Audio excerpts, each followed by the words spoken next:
العظيم حسبنا الله ونعم الوكيل نعم المولى ونعم النصير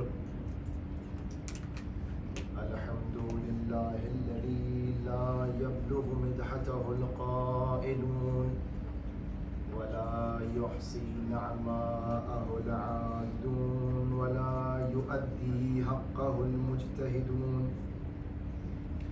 الذي لا يدركه بعد الهمم ولا يناله غوص الفتن الذي ليس لصفته حد محدود ولا نعت موجود ولا وقت معدود ولا أجل ممدود فطر الخلائق بقدرته ونشر الرياح برحمته وودد بالصخور ميدان أرضه ثم الصلاة والسلام على مولانا صاحب الدعوة النبوية والصولة الحيدرية والعصمة الفاطمية والحلم الحسنية والشجاعة الحسينية والعبادة السجادية والمآثر الباقرية والآثار الجعفرية والعلوم الكاظمية والحجج الرضوية والجود التقوية والنقاوة النقوية والهيبة العسكرية والغيبة الإلهية ثم اللعنة الدائمة على أعدائهم أجمعين غاصبي حقوقهم منكري فضائلهم من الآن إلى قيام يوم الدين أما بعد فقد قال الله تبارك وتعالى في محكم كتابه ومتقن بيانه وقوله الحق بسم الله الرحمن الرحيم اليوم أكملت لكم دينكم وأتممت عليكم نعمتي ورضيت لكم الإسلام دينا صلوات پر محمد وآل صلی علی محمد وآل محمد. ارشاد گرامی پروردگار سورہ مائدہ میں یہ ہے کہ الیوم اکملت لکم دینکم، کہ آج کے دن ہم نے تمہارا دین کامیاب کر دیا، کامل کر دیا، پورا کر دیا. وَأَتْمَمْتُ عَلَيْكُمْ نِعْمَتِي، اور ہم نے اپنی تمام نعمتوں کو تم پر تمام کر دیا. وَرَضِيتُ لَكُمُ الْإِسْلَامَ دِينًا، اور آج ہم تمہارے لیے اسلام کو دین کے عنوان سے پسند کرتے ہیں، راضی ہو. پروردگار عالم نے انسان کو بے شمار نعمتوں سے نوازا ہے اور اپنے خزانے غیبی سے ہم کو اور آپ کو بھی بڑی نعمتیں دی ہیں، اور یہ ہر انسان کا فرض ہے کہ وہ اپنے منعم کا شکر ادا کرے. اب اگر انسان کو یہ دیکھنا ہو کہ اس کو ان بے شمار نعمتوں میں سے سب سے بڑی نعمت کون سی دی گئی ہے تو وہ کس طرح جانے، کس طرح یہ معلوم ہو کہ ہمارے پاس جو سب سے بڑی نعمت ہے وہ کون سی نعمت ہے. چونکہ میں دوران ابتدائی مجلس میں طرز بیان یہ ہے کہ عزاداری اور اس سے مرتبط گفتگو کی جائے اور اس کی اہمیت کو واضح کیا جائے، لہٰذا مقدمتاً چند جملے عرض کر رہا ہوں، اس کے بعد انشاءاللہ اپنے موضوع کی طرف آ جائیں گے. یہ کہ انسان غور کرے کہ اس کو جو پروردگار عالم نے نعمتیں عطا کی ہیں وہ کون سی نعمتیں ہیں، اور ان نعمتوں میں سے بھی سب سے اہم نعمت کون سی ہے. تو اب انسان غور کرے اور ملاک اور معیار دیکھے کہ جو اس کے پاس مال ہے، دولت ہے، جاہ و حشم ہے، مقام و منال و منزلت ہے، شہرت ہے، ان سب میں سب سے بڑی نعمت کون سی ہے؟ ہم لوگ اپنا تجزیہ بھی تو کریں زندگیوں کا کہ بھئی ہمارے پاس اتنی ساری نعمتیں ہیں، ماں باپ اولاد، یہ سب بھی نعمت ہے، تو سب سے بڑی نعمت کون سی ہے؟ سوال کبھی سوچا ہے آپ نے کہ سب سے بڑی نعمت کون سی ہے؟ بھائی سب سے بڑی نعمت وہ ہے کہ جس کے لیے انسان سب سے بڑی قیمت ادا کرتا ہے۔ توجہ ہے نا میرے ساتھ؟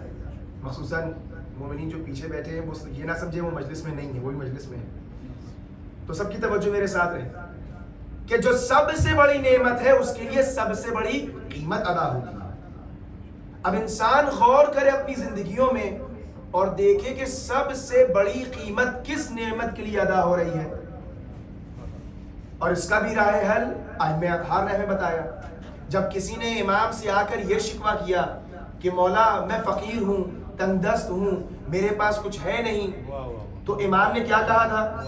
امام نے اس سے کہا یہ بتاؤ کہ تم ہم سے محبت کرتے ہو؟ کہا مولا ہمارا دل آپ کی محبت سے بھرا ہوا ہے۔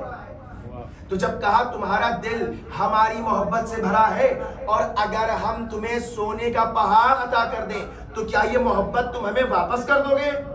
کہا مولا یہ تو نہیں ہو سکتا۔ تو مولا نے فرمایا پھر تم سے زیادہ امیر کون ہے؟ فقر کا شکوہ نہ کرنا، تو پھر تم سے زیادہ امیر کون ہے؟ تو اب آپ اپنی زندگیوں میں دیکھیے جو سب سے بڑی نعمت ہے جس کے لیے انسان سب کچھ قربان کرنے کے لیے تیار ہے، وہ کون سی نعمت ہے، وہ کون سی ایسی چیز ہے؟ تو تاریخ تشیع گواہ ہے کہ بڑی بڑی نعمتیں، لاکھوں کروڑوں روپے ماؤں نے اپنی گود کے پالے، اولادوں کو بھی قربان کر دیا صرف ایک چیز پر، وہ ہے عزاداری سید الشہداء۔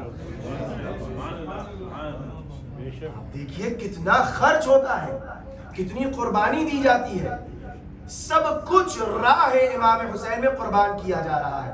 تو جب سب کچھ راہ امام میں قربان کیا جا رہا ہے تو اس کا مطلب یہ ہے کہ سب سے بڑی نعمت عزاداری سید الشہداء۔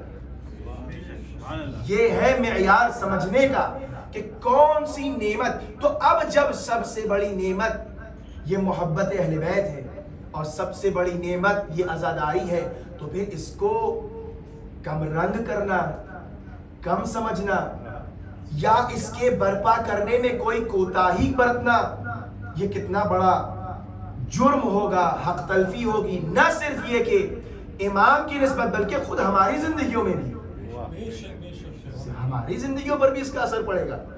لہٰذا یہ جو عزیزان گرامی بار بار یہ عرض کر رہا ہوں، یہ جو ہم کو نعمت ملی ہے عزاداری کی، اس کو بہت غنیمت سمجھیں۔ یہ جو فرصت ہمیں مل رہی ہے، یہ جو زندگی ہمیں عطا ہو رہی ہے، یہ جو ہماری سانسیں چل رہی ہیں، یہ برکت حسین کی وجہ سے۔ ورنہ اس دنیا میں جو پرآشوب زمانہ گزرا اور جو ہم لوگوں نے دور گزارا، کتنے ایسے تھے کہ جو اس فرش عزا پر آتے تھے، اب نہیں ہمارے ساتھ۔ ہر ایک کو یہ فرصت بار بار نہیں ملتی، ہر سال مہیا نہیں ہوتی، لہٰذا مخصوصاً جوانوں سے، عزاداروں سے، ماتمی حضرات سے بہت غنیمت جانیں اس فرصت کو، اور جتنا ہو سکے ان عزاداریوں کی نسبت اہتمام کریں۔ بانیان مجلس ہوں، تبرک بانٹنے والے ہوں، عزادار ہوں، ماتم کرنے والے ہوں، مرثیہ خواہ ہوں، نوآگا گو ہوں، جو بھی ہوں، چونکہ یہ چیزیں بار بار نہیں ملتی، اور پروردگار عالم اپنی اہم اور قیمتی نعمتوں کو بار بار دے کر نہیں آزماتا۔ اگر ایک دفعہ دیا ہے اور اس کی قدر کی تو یہ ملتی رہے گی، اور اگر خدا نخواستہ قدر نہیں کی تو ایسا نہ ہو کہ نعمت ہم سے چھن جائے۔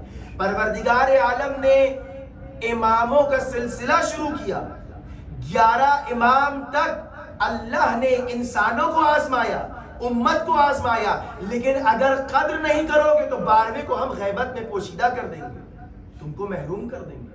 یہ سنت الہی ہے۔ لہٰذا ہمیں بہت زیادہ اس فرش عزا کی قدر و قیمت سمجھنا چاہیے، اور یہ کہ اس میں کسی بھی طریقے کی کوئی بھی کوتاہی نہیں برتنا چاہیے۔ اور اگر کہیں ہمیں نظر آئے کہ کوئی بھی خدا نخواستہ اس عزاداری کو، چاہے باہر والا ہو چاہے اندر والا ہو، یہ بھی ہے امپورٹنٹ، کچھ اپنے بھی ہوتے ہیں وہ بھی کچھ ایسی بات کر جاتے ہیں کہ جس سے عزاداری کمزور ہونے لگتی ہے۔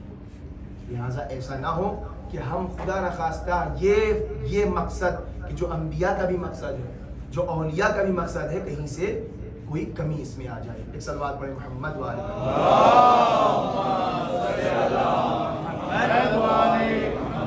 تو اب میں اپنے موضوع کی طرف آ رہا ہوں تاکہ زیادہ وقت نہ ہو جائے۔ عزیزان گرامی، بار بار آپ کی خدمت میں یہ عرض کرنے کی کوشش کی جا رہی ہے کہ یہ جو دین کامل ہو رہا ہے، الیوم اکملت لکم دینکم کا جو اعلان ہو رہا ہے، یہ کس لیے ہے؟ یہ الیوم، آج کے دن، یہ آج کے دن اتنی کیا خصوصیت تھی، میں نے کل عرض کیا، اور یہ تمام باتیں آپ کے سامنے ہو گئیں کہ ولایت کیا ہے، علی ابن ابی طالب کی ولایت کو عطا کیا گیا، اور ولایت کے مفہوم کیا ہے، تمام چیزیں۔ لیکن جب ہم یہ کہتے ہیں کہ ولایت ضروری ہے، ولایت کے بغیر انسان جی نہیں سکتا، ولایت انسان کی زندگی میں اسی طرح اہمیت رکھتی ہے جس طرح اس دنیا میں ہمارے اور آپ کے لیے آکسیجن کی اہمیت ہے، یہی اہمیت ہے ولایت کی۔ تو اب جب کسی نے امام سے پوچھا کہ یہ ولایت کیا ہے اس دنیا میں، کیا ہمیں واقعاً مجبوراً ولایت کی تحت زندگی بسر کرنا ہے یا ہمارے پاس اختیار بھی ہے؟ امام سے جب سوال کیا امام صادق علیہ السلام سے، تو امام نے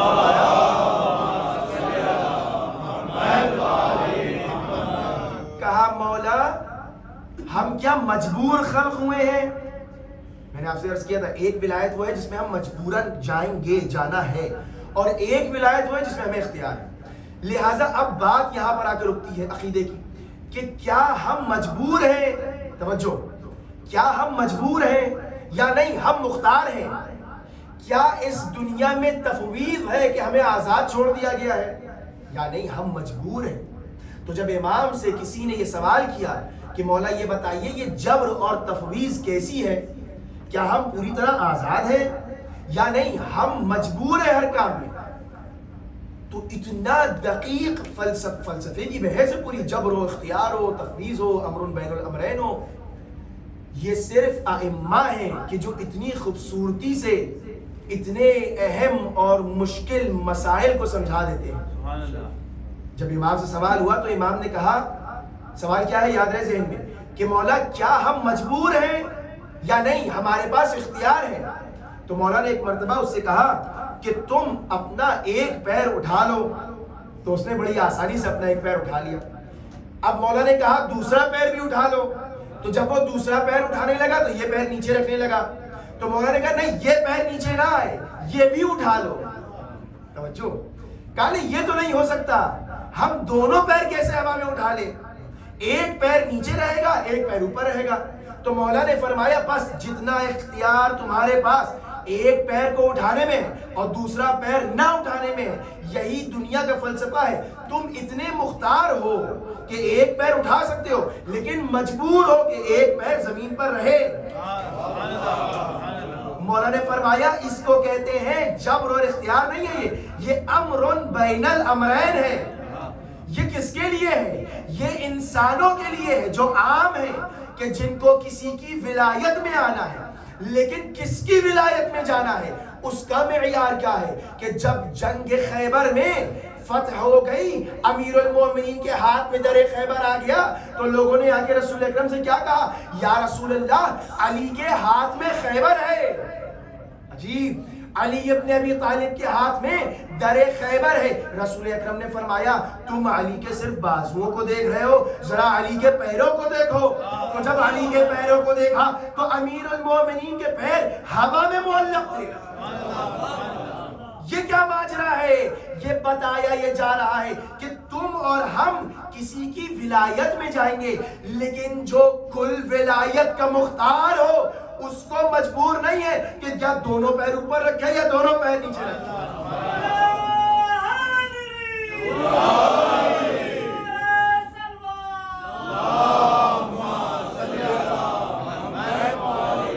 یہ صاحب اختیار ہیں، یہ مالک ولایت تکوین ہیں، یہ وہ ہیں کہ جو سب کچھ کر سکتے ہیں۔ یہ عالم کن فیکون میں تصرف کا حق رکھتے ہیں. لہٰذا تم اپنے جیسا ان کو نہ سمجھنا. تم دنیا میں مجبور ہو, تم اپنی زندگیوں میں مجبور ہو, لیکن یہ صاحب اختیار ہیں. ان کے پیر بھی ہوا میں معلق ہو جائیں تو تعجب نہ کرنا, چونکہ یہ ولایت تکوین کے مالک ہیں. تو اتنی خوبصورتی سے یہ بات سمجھائی. اور اب جب یہ سمجھ میں آ گیا کہ یہ ولایت تکوین رکھتے ہیں, یہ اللہ کے حکم سے اس کائنات میں تصرف کرتے ہیں, تو یہ کون سا اختیار ہے؟ یہ وہ کیفیت ہے کہ جو رسول اکرم کے نفس ہونے سے ملی ہے. توجہ, امیر المومنین نفس رسول ہے. تو جب نفس رسول ہیں تو پھر وہی اختیارات جو رسول اکرم کے ہیں وہ امیر المومنین کے بھی ہوں گے, ہے کہ نہیں؟ تو وہی اختیارات جو امیر المومنین کے ہیں, جو رسول اکرم کے ہیں, وہی امیر المومنین کے بھی ہوں گے. جس طریقے سے وہ تصرف کر سکتے ہیں اسی طریقے سے یہ تصرف کریں گے. لہٰذا تعجب نہ کرنا, یہ نفس رسول ہیں. نفس رسول کا مطلب کیا ہے؟ نفس رسول کا مطلب یہ ہے کہ جو رسول کر سکتے ہیں وہ سب کچھ علی کر سکتے ہیں. جو رسول کر سکتے ہیں وہ سب علی کر سکتے ہیں. اب اچھا چلیے نفس کو بتاؤں. دیکھیے نفس کا مطلب کیا ہے. نفس رسول یعنی کیا؟ میں نے ایک دفعہ ہلکا سا اشارہ کیا تھا, نفس الشیء کہہ کر ہم نے بات کو چھوڑ دیا تھا. نفس رسول کون ہو سکتا ہے؟ کہا علی ابن ابی طالب ہے. تو اب نفس کی خصوصیت کیا ہوتی ہے؟ خود امیر المومنین فرماتے ہیں, کیا مشہور حدیث ہے, من عرف نفسہ فقط عرف ربہ, کہ جس نے اپنے نفس کو پہچان لیا اس نے اپنے رب کو پہچان لیا. معلوم ہوا کہ انسان کے نفس میں اور خالق کائنات میں کچھ شباہتیں ہوں گی. تبھی تو امیر المومنین کہہ رہے ہیں کہ جس نے اپنے نفس کو پہچان لیا اس نے اپنے رب کو پہچان لیا. اب آپ مجھے بتائیے انصاف سے, جب ہم یہ کہتے ہیں اپنی زبان میں کہ ہم بنفس نفیس آئے, ہم خود آئے, تو ہم کس چیز کو کہہ رہے ہیں؟ کیا صرف میری مراد میرا ہاتھ ہے, یا صرف میری مراد میرے پیر ہیں, یا صرف میری مراد میری آنکھیں ہیں؟ جب ہم یہ کہتے ہیں نفس تو ہماری مراد کل ہوتا ہے. توجہ, ہماری مراد یہ ہوتی ہے کہ ہم سب کچھ. آپ یہ نہیں کہہ سکتے کہ یہ میرا نفس ہے, صرف یہاں میرا نفس ہے. آپ یہ نہیں کہہ سکتے کہ صرف میرے سر میں میرا نفس ہے. آپ یہ نہیں کہہ سکتے صرف میری آنکھوں میں میرا نفس ہے. کچھ سمجھ آئی بات؟ کہا آپ یہ نہیں کہہ سکتے کہ آپ کے بدن کے کسی خاص عضو میں آپ کا نفس منحصر اور محدود ہے. بس یہی تو خصوصیت ہے رب کی بھی, وہ کسی خاص جگہ محدود نہیں ہے. امیر المومنین فرما رہے ہیں اگر تم نے نفس کو پہچان لیا تو تم نے اپنے رب کو پہچان لیا. جس طرح تمہارا نفس تمہارے بدن کے کسی خاص جگہ سے محدود نہیں ہے, اسی طرح تمہارا رب اس کائنات میں کسی خاص جگہ محدود نہیں ہے, وہ ہر جگہ ہے. یہ ایک تشابہ ہے جو تقرب ذہن کے لیے ہے. ایک اور شباہت ہے, کہا جب تک اس بدن میں نفس ہے تب تک یہ بدن حرکت کر رہا ہے, تب تک یہ بدن زندہ ہے. اور اگر اس نفس میں بدن نہ رہے, اس بدن میں نفس نہ رہے, تو یہ بدن کسی کام نہیں رہ جائے گا, کسی کے قابل نہیں رہ جائے گا. نہ بول سکتے ہیں, نہ دیکھ سکتے ہیں, نہ چل سکتے ہیں, نہ پھر سکتے ہیں, کچھ نہیں کر سکتے. تو کیا معلوم ہوا؟ معلوم یہ ہوا کہ ہماری پوری قوت, ہماری پوری طاقت, ہم جو سب کام کر رہے ہیں, افعال کو انجام دے رہے ہیں, وہ کس کی وجہ سے ہے؟ وہ نفس کی وجہ سے. یعنی اگر نفس کو جدا کر لیا جائے تو بدن کی کوئی قیمت نہیں رہتی. یہی کچھ مثال رب العزت کی بھی ہے کہ اگر اللہ ایک لحظے کے لیے اپنا فیض اس کائنات سے منقطع کر دے تو یہ کائنات ختم ہو جائے, یہ کائنات باقی نہ رہے. کیوں؟ چونکہ یہ اللہ اس کائنات کو ہمیں وقت زندگی عطا کر رہا ہے, انرجی دے رہا ہے, فاعل اپنے مفعول کو منفعل کر رہا ہے. یعنی اللہ کی وجہ سے یہ کائنات چل رہی ہے. بس جس طرح سے ہمارا بدن ہمارے نفس کی وجہ سے چل رہا ہے، اسی طرح سے یہ کائنات اللہ کی وجہ سے چل رہی ہے۔ اب جب ہم اپنے نفس کو اپنے بدن سے جدا سمجھنے لگے تو یہ نفس جو ہے، یہ بدن جو ہے وہ کسی قابل نہیں رہ جاتا۔ بات کچھ آئی سمجھ میں؟ یہ جو رسول اکرم کی علیم نفس ہے، یہ جو رسول اکرم کے علی نفس ہے، تو اس کا کیا مطلب ہے؟ اس کا مطلب یہ ہے کہ جب تک علی ابن ابی طالب کے ساتھ رسالت کو سمجھو گے اس وقت تک رسالت مکمل نظر آئے گی، اور اگر تم نے دین سے، رسالت سے علی کو جدا کر دیا تو یہ دین ختم ہو جائے گا، یہ دین ختم ہو جائے گا۔ اسی لیے تو کہا جا رہا ہے الیوم اکملت لکم دینکم، آج کے دن ہم مکمل کر رہے ہیں۔ تو آج کے دن کیا خصوصیت ہے؟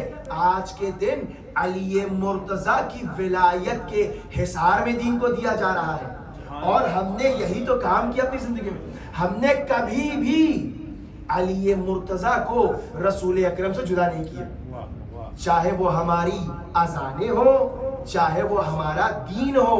لہٰذا یہ بہت ضروری ہے کہ کلمے کو مکمل پڑھا جائے اور آخر میں کہا جائے اشہد ان علی ولی اللہ و وصی رسول اللہ و خلیفتہ بلا فصل۔ یہ بلا فصل ہونا ضروری ہے کہ ان میں اور ان میں کوئی فاصلہ نہیں ہے۔ تو اب یہ علی نفس رسول بنے کیسے؟ یہ آخر ماجرا کیا ہے؟ تاریخ آپ لوگوں کو پتا ہے، لیکن اس میں کچھ گوشے ہیں جو ہمارے عقیدے کے لیے بہت ضروری ہیں۔ رسول اکرم کا نفس علی قرار پائے، اور وہ کس طرح قرار پائے؟ کہا علی ابن ابی طالب شب ہجرت رسول کے بستر پر سوئے، اور سونے کے بعد کیا ہوا کہ علی نے کیا کیا؟ اپنے نفس کو اللہ کی مرضی حاصل کرنے کے لیے بیچ دیا۔ اور پھر اللہ سبحانہ و تعالی نے بھی کیا خوب اس کی تحسین میں، فضیلت میں آیت نازل کی، وَمِنَ النَّاسِ مَن يَشْرِي نَفْسَهُ ابْتِغَاءَ مَرْضَاتِ اللَّهِ، اور لوگوں میں کچھ ایسے ہیں، لوگوں میں، من الناس، مومنین میں نہیں، مسلمانوں میں نہیں، لوگوں میں، عام لوگوں میں کچھ ایسے ہیں کہ جو اپنے نفس کو اللہ کی مرضی کے لیے بیچ دیتے ہیں۔ تو اب لوگوں کیوں کہا؟ توجہ کریے گا، لوگوں اس لیے کہا کہ سمجھ میں آئے کہ لوگوں کا مزاج کیا ہوتا ہے۔ دنیا میں لوگوں کا مزاج یہ ہوتا ہے کہ وہ نفس کو بچانے کے لیے چیزیں بیچتے ہیں۔ توجہ کریے، لوگوں کا کیا مزاج ہے؟ لوگ اپنے نفس کے لیے تجارت کرتے ہیں، لوگ اپنے نفس کو بچانے کے لیے یا اپنے نفس پر خرچ کرنے کے لیے تجارت کرتے ہیں، خرید و فروخت کرتے ہیں۔ لیکن کیا آپ نے کسی ایسے کو دیکھا کہ جو اپنے نفس کو بیچے؟ یہ بہت اہم ہے۔ کیا کوئی ایسا ہے کہ پوری کائنات میں انسان کا مزاج یہ ہے کہ ہر ایک اپنے نفس کی خاطر تجارت کرتا ہے؟ لیکن علی ابن ابی طالب وہ منفرد شخص ہیں کہ جنہوں نے اپنے نفس کو بیچا، جنہوں نے اپنے نفس کو بیچا، اور نفس کو بیچا کس لیے؟ تاکہ مرضی پروردگار حاصل ہو جائے، تاکہ علی مرتضیٰ کہلائیں، تاکہ علی اللہ کی مرضی کے مالک بن جائے۔ تو اب جب علی اللہ کی مرضی کے مالک ہے تو پھر علی نفس، اللہ بھی نفس علی کا مالک ہو گیا۔ یہ رد و بدل ہوا نا۔ دیکھیے ایک زمانے میں، آج کے زمانے میں کیا ہوتا ہے، ہم پیسے دے کے چیزیں خریدتے ہیں، لیکن زمانے قدیم میں کیا ہوتا تھا؟ زمانے قدیم میں چیزیں ایکسچینج کی جاتی تھی، بارٹر سسٹم ہوتا تھا، نہیں ہوتا تھا کہ تم یہ لے لو اور اس کی ہمیں ضرورت ہے، یہ ہم کو دے دو۔ علی اور اللہ کے درمیان جو تجارت ہو رہی ہے وہ دو چیزوں کے درمیان ہے، ایک مرضی پروردگار، دوسرا نفس علی۔ یہ کیا تجارت ہے؟ اب کو یہ نہ کہ تجارت کیسی نہیں، اللہ خود بھی قرآن میں ایک اور جگہ فرما رہا ہے هل ادلکم علی تجارت تنجیکم من عذاب علیم۔ تو اللہ بھی تجارت کرتا ہے، اللہ بھی معاملہ کرتا ہے۔ بس اللہ نے علی سے معاملہ کیا کیا کہ اے علی تم اپنا نفس ہمیں دے دو اور ہم اپنی مرضی تمہیں دے دیں گے. علی ابن ابی طالب رسول کی جان کو بچانے کے لیے بستر پر سوئے اور ایسا سوئے کہ اللہ نے کہا علی اب تمہارا نفس میرا ہو گیا, میری مرضی تمہاری ہو گئی. اب اگر کسی کو توجہ, اب اگر کسی کو اللہ کی مرضی چاہیے تو علی کے پاس جانا ہوگا, اور علی چاہیے تو اللہ کے پاس جانا ہوگا.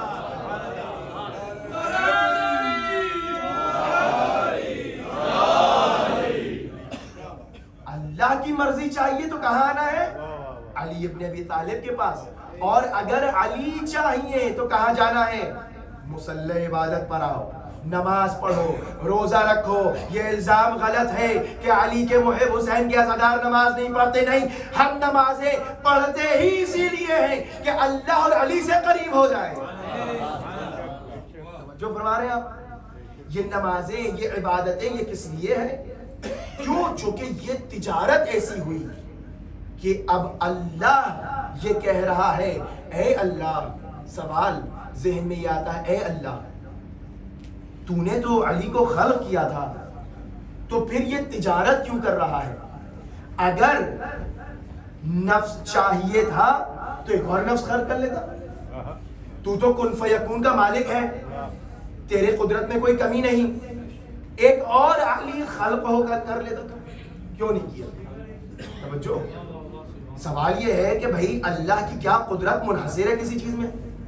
وہ مالک قدرت مطلق, وہ قدرت مطلق کا مالک, کیا وہ دوبارہ کسی نفس کو نہیں بنا سکتا تھا؟ کیا نہیں بنا سکتا تھا؟ نہیں بنا سکتا تھا. وہ کن فیکون کا وہ ارادہ کرے تو بن جائے چیز.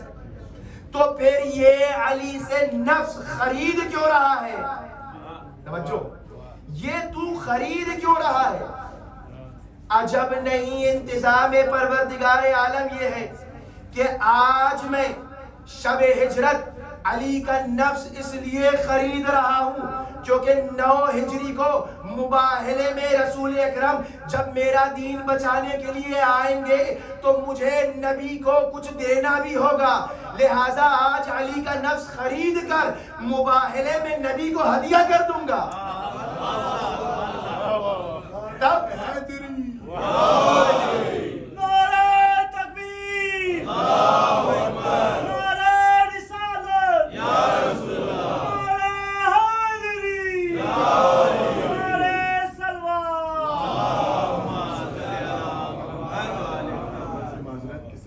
ایک گاڑی غلط پارک ہوئی ہوئی ہے 1595 میٹسوبیشی 1595 میٹسوبیشی ہے. جن صاحب کی بھی ان سے گزارش ہے اس کو صحیح پارک کریں. جی نہیں, 1595 دیکھ لیجیے ذرا. صلوات محمد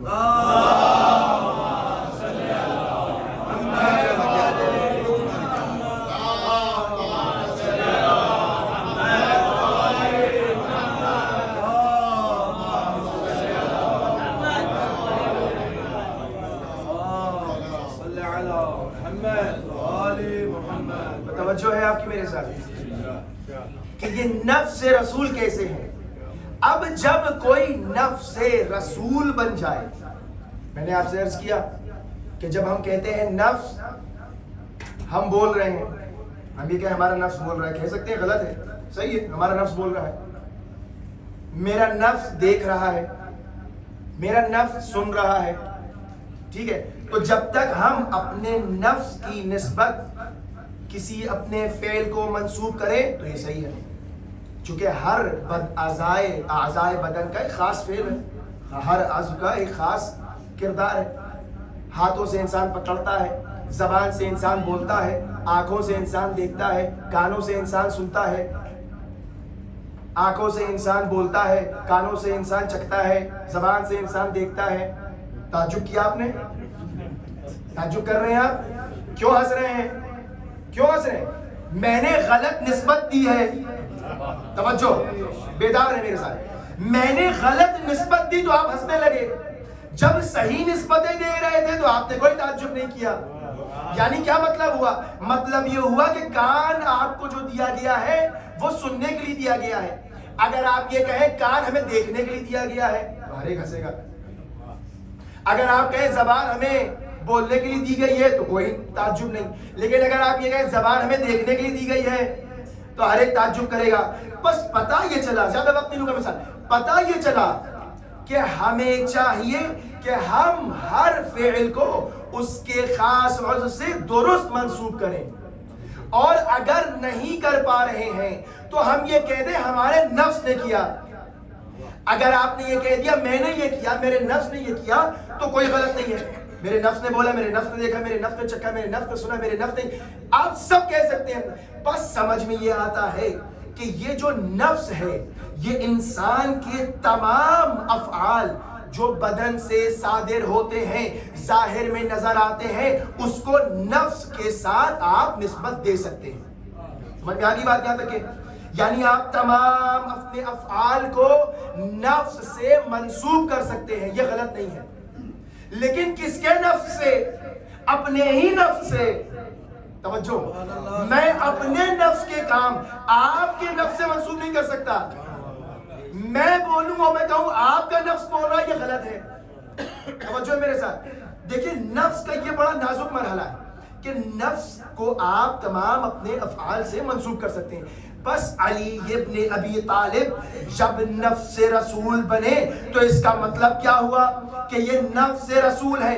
بس اگر رسول کچھ کرے تو وہ علی سے منسوب کیا جا سکتا ہے, اور اگر رسول کچھ کر سکتے ہیں تو علی بھی وہ کر سکتے ہیں.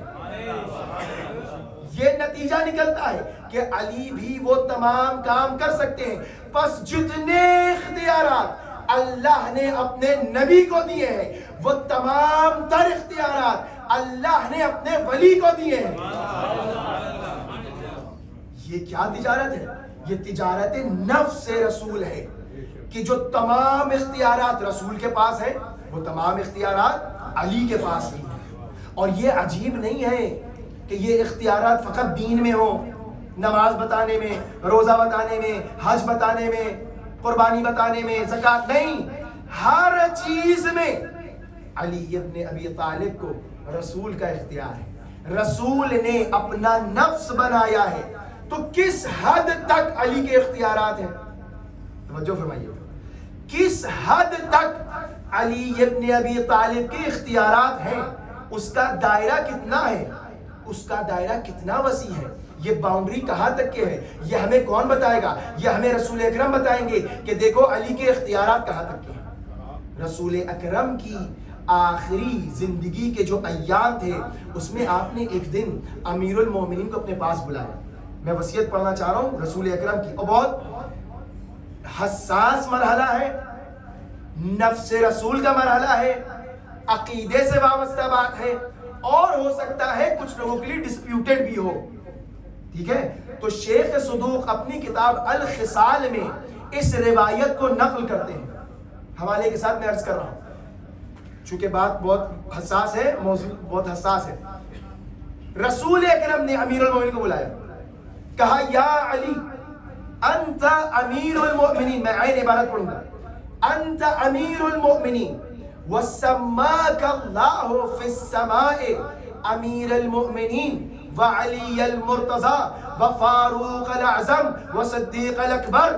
اے علی, تمہیں اللہ نے آسمانوں پر علی مرتضی کہا ہے, امیر المومنین کہا ہے, تمہیں فاروق اعظم کہا ہے, تمہیں صدیق اکبر کہا ہے. ولا یصح, اور صحیح نہیں ہے تمہارے علاوہ کسی کو فاروق اعظم کہنا, صدیق اکبر کہنا, امیر المومنین کہنا. اے مسلمانوں, رسول کی وصیت ہے کہ اگر کوئی صدیق اکبر ہے تو وہ رسول کا نفس علی ہے. رسول کا نفس علی ہے کہ جو صدیق اکبر ہے. ہاں, لیکن میں آپ کو اس مرحلے تک نہیں, میں آپ کو آگے لے جانا چاہتا ہوں. رسول اکرم نے ایک اور بہت اہم بات بیان کی کہ جو دائرے اختیارات امیر المومنین کی عکاسی کرتا ہے. علی کون؟ علی نفس رسول. نفس رسول کون؟ تمام وہ کام جو رسول کر سکتے ہیں وہ علی کر سکتے ہیں. تو کیا فرمایا رسول اکرم نے؟ رسول اکرم نے فرمایا، روایت کا جملہ ہے، کہا یا علی انت وصی علی اہل بیتی وانت وصی علی نسائی فمن ثبتها لقیتنی غدا ومن طلقها فانا بریء منہ. اے علی ابن ابی طالب، تمہیں معلوم ہے تمہارے اختیارات کہاں تک کے ہیں؟ میرے جانے کے بعد تم میرے وصی ہو، میرے خلیفہ ہو، میرے اہل بیت پر اور میری ازواج پر جس کی زوجیت تم نے تثبیت کر دی وہ میری زوجیت میں باقی ہے. جس کو تم نے طلاق دے دی وہ خارج ہے.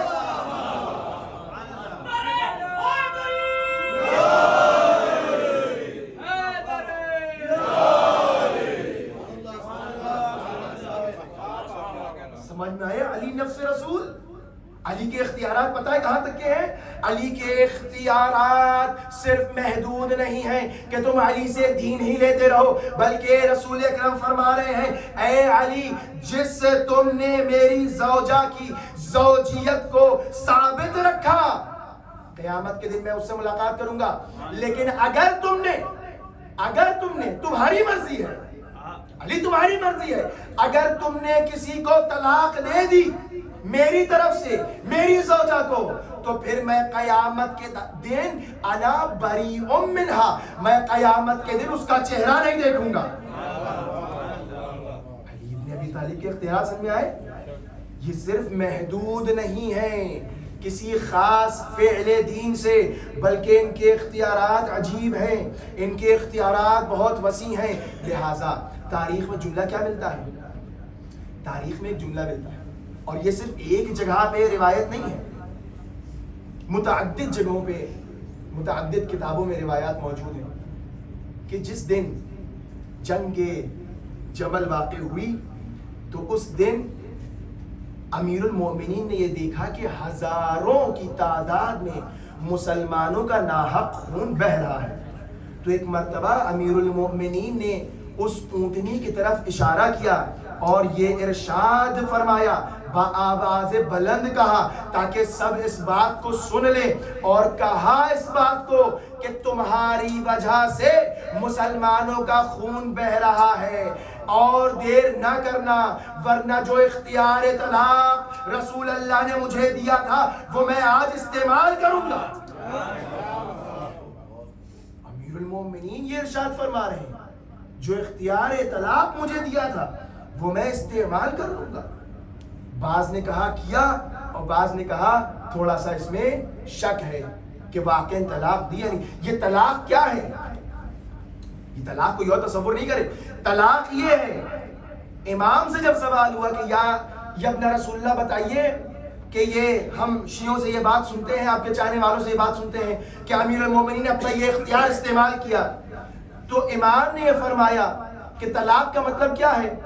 طلاق کا مطلب یہ ہے کہ جو اسلام نے حرمت اور احترام ازواج نبی کے لیے بیان کیا ہے، اگر کوئی زوجیت نبی میں ہے تو اس کے لیے وہ احترام ہے، اور اگر وہ اس زوجیت سے خارج ہو جائے تو پھر اس کے لیے وہ احترام نہیں ہے. لہٰذا امیر المومنین کو یہ اختیار دیا تھا کہ اگر کوئی میرے بعد اسلام میں خلل واقع کرے، میری کوئی بیگم، میری کوئی زوجہ، تو دیکھو تمہیں یہ اختیار ہے کہ تم اس کو دائرہ زوجیت رسول سے خارج کر سکتے ہو. یہ مطلب ہے طلاق. یہ ہے اختیار علی ابن ابی طالب، یہ ہے کمال، یہ ہے نفس رسول ہونے کا اثر کہ رسول کے اگر یہ نفس بن رہے ہیں تو پھر یہ کیا کیا کر سکتے ہیں، کیا کیا اختیار ہیں ان کے. تو بس اب تعجب نہ کرنا، تاریخ کو دیکھو، تاریخ کیا بتا رہی ہے، سنت نبوی میں ہمیں کیا مل رہا ہے. سنت نبی ہمیں یہ بتا رہی ہے، تاریخ اسلام ہمیں یہ بتا رہی ہے کہ اب جہاں پر بھی رسول جا سکتے ہیں وہاں پہ علی ہو سکتے ہیں، اور جہاں پر علی ہو سکتے ہیں وہاں پر رسول ہو سکتے ہیں. تاریخ میں ملتا ہے کہ جس وقت رسول اکرم کے اوپر سورہ براءت نازل ہوا ہے تو سورہ براءت کے ایک مرتبہ صلوات پڑھیں.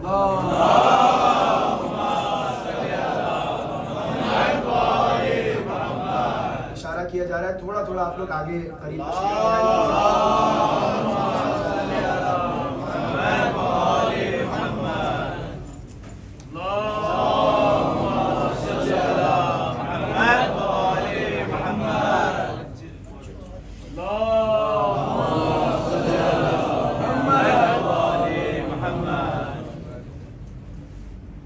ایک اور صلوات پڑھیں.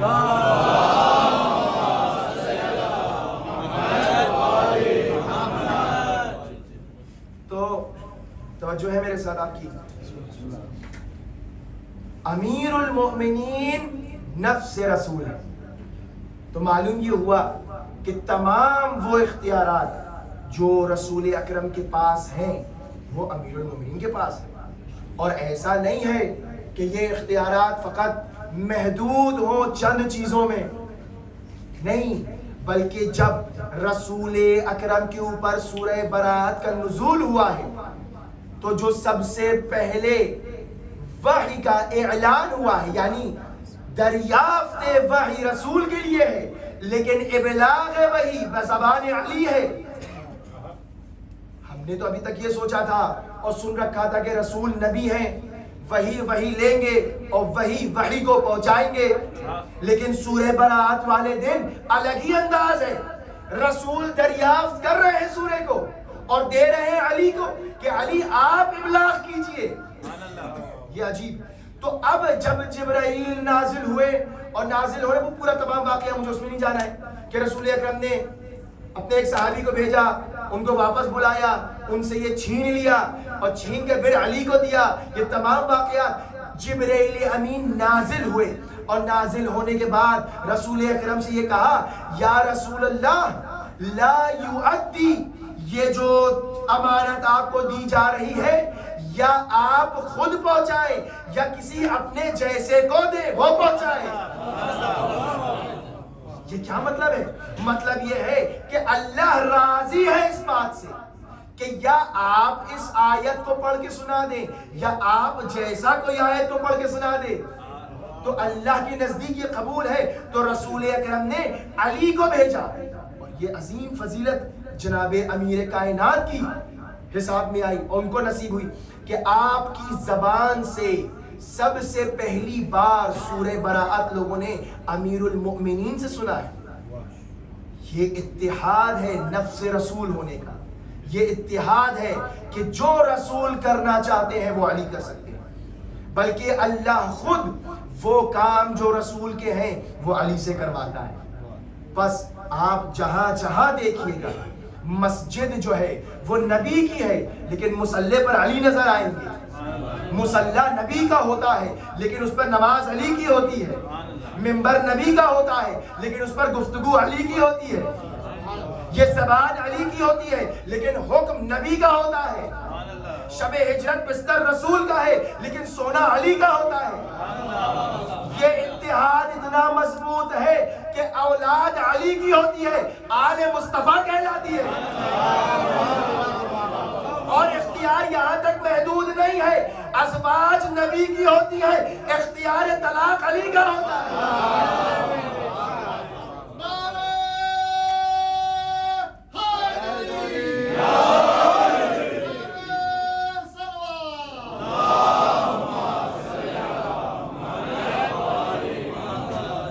مقام نفس رسول ہے، یہ کوئی مذاق نہیں ہے. امیر المؤمنین کا نفس رسول ہونا، امیر المؤمنین کا، میں بار بار یہ دہرا چکا ہوں جملہ، امیر المؤمنین کا نفس رسول ہونا اس بات سے بڑا ہے کہ امیر المؤمنین رسول اللہ کے خلیفہ و جانشین ہیں. توجہ کیا آپ نے جملے کی طرف؟ امیر المؤمنین کا خلیفۃ الرسول ہونا اہم ہے لیکن اس سے زیادہ بڑی فضیلت یہ ہے کہ نفس رسول ہیں. یہ جو کہیں گویا رسول کہیں، یہ جو کریں گویا رسول کر رہے ہیں. رسول نے اپنے اختیارات اس طریقے سے نہیں دیے، رسول اکرم نے اس طریقے سے ان کو پہچنوایا ہے. لہٰذا یہ مرتضیٰ ہے، انہوں نے اپنا نفس دے کر اللہ کی مرضی خرید لی. اور یہ جو کلمات مرتضیٰ ہے، ایک سلوات پڑھیں.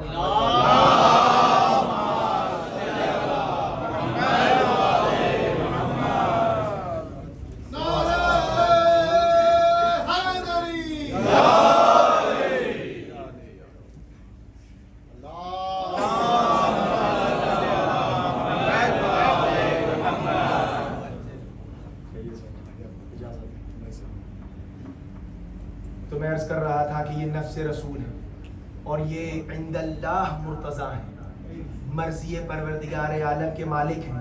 اپنے نفسوں کو جو بیچ کر اللہ کی مرضی حاصل کر لے اسے علی کہتے ہیں.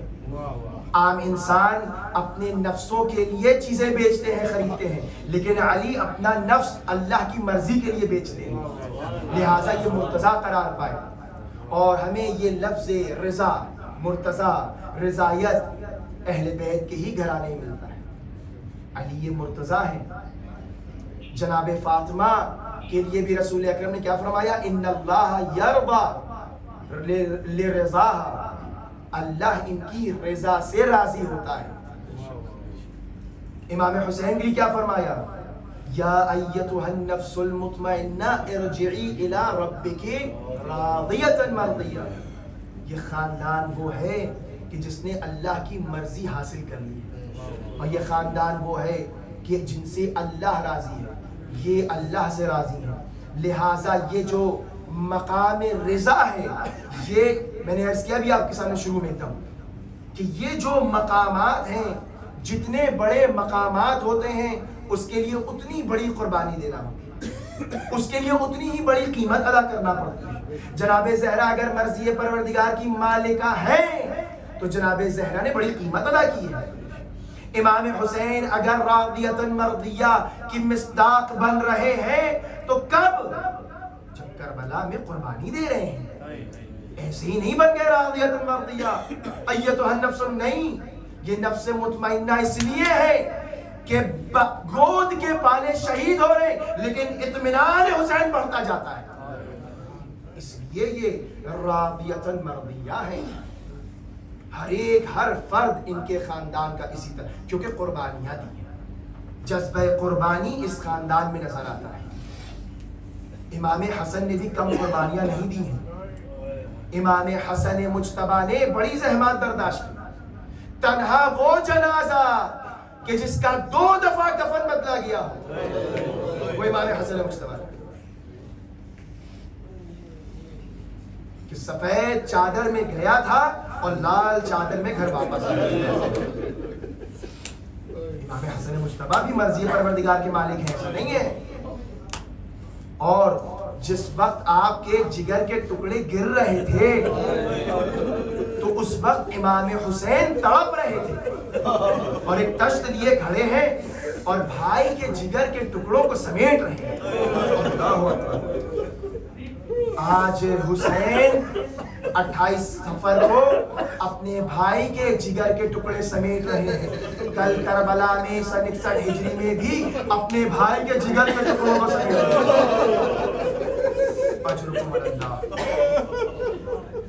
آپ صبح سے عزاداری کر رہے ہیں، مسائل سب آپ سن چکے ہیں، زیادہ آپ کو زحمت نہیں دینا ہے. لیکن چونکہ یہ ایام اتنی تیزی سے گزر رہے ہیں، آج 7 محرم ختم ہو گئے اور یہ دن بہت تیزی سے ختم ہو جائیں گے، لہٰذا گریے میں کوئی کمی نہ آنے پائے. اجرکم اللہ. امام حسن مجتبیٰ نے، لوگ کہتے ہیں سل کر لی، جناب قاسم کی میدان جنگ میں تمام تر یہ کوشش تھی کہ میرے بابا کو جو لوگ بزدل کہتے ہیں، آج میں شجاعت دکھاؤں گا اپنے باپ. اور ایک مرتبہ جناب قاسم خیمے میں موجود ہیں.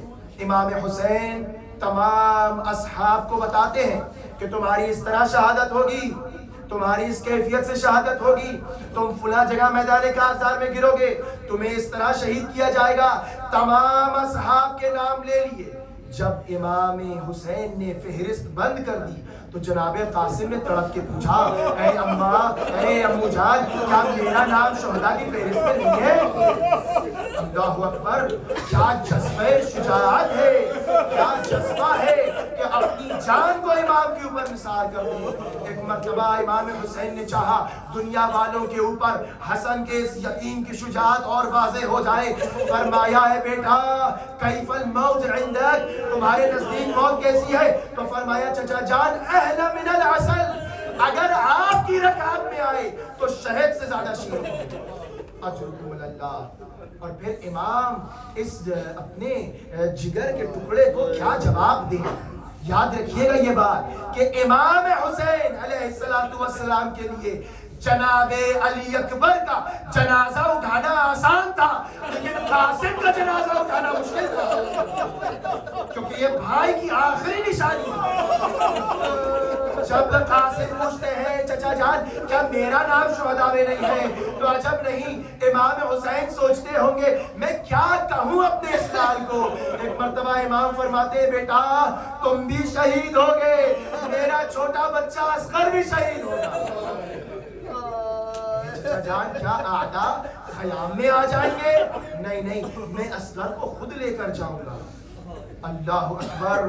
اور اب وہ صبح عاشور نمودار ہوئی، اور چونکہ ماں نے یہ وصیت کی تھی کہ خبردار ایسا نہ ہو کہ اکبر شہید ہو جائے تم زندہ بچو۔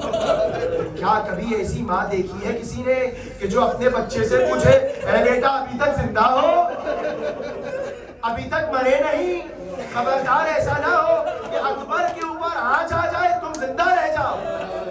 اللہ اکبر۔ اللہ نے یہ جذبہ کہ جس جذبے کے ساتھ ان ماؤں نے اپنے بچوں کو پالا ہے، اللہ اکبر۔ اور ایک مرتبہ جب بار بار سب کو دیکھا جناب اولو محمد شہید ہو گئے، جناب عباس کے بچے ایک ایک کر کے شہید ہو گئے، تو جناب قاسم کی کیفیت یہ ہے میدان کارزار میں بار بار اپنے چچا کے پاس آتے ہیں، اے چچا جان مرنے کی اجازت دے دیجئے، اے چچا جان مرنے کی اجازت دے دیجئے۔ قاسم ہے کہ حسین کے طواف کر رہے ہیں، چچا جان مرنے کی اجازت دے دیجئے۔ ایک مرتبہ حسین نے کہا اے قاسم میں کیسے مرنے کی اجازت دوں، تم تو میرے بھیا کی آخری نشانی ہو۔ اجرکم اللہ۔ تمام تفصیلات چھوڑتے ہوئے ایک مرتبہ امام حسین نے خود اپنے ہاتھوں سے حسن کے یتیم کو تیار کرنا شروع کیا۔ تاریخ بتاتی ہے کہ امام حسین نے جناب قاسم کو امامہ پہنایا اور ایک مرتبہ امامے کی تحت الحنک جناب قاسم کے چہرے پر ڈالی۔ پتہ ہے کیوں ڈالی؟ کہیں میرے اس قاسم کے چاند سی سورج کو نظر نہ لگ جائے۔ ایک مرتبہ قاسم کو قریب بلایا، گلے بان کو چاک کیا۔ جناب قاسم پوچھتے ہیں اے چچا آپ میرا گلے بان کیوں چاک کرتے ہیں؟ اے قاسم عرب میں یہ دستور ہے کہ یتیموں کا گلے بان چاک کر دیتے ہیں۔ ارے شاید ان اشقیاء کو یہ دیکھ کر کہ یہ یتیم ہے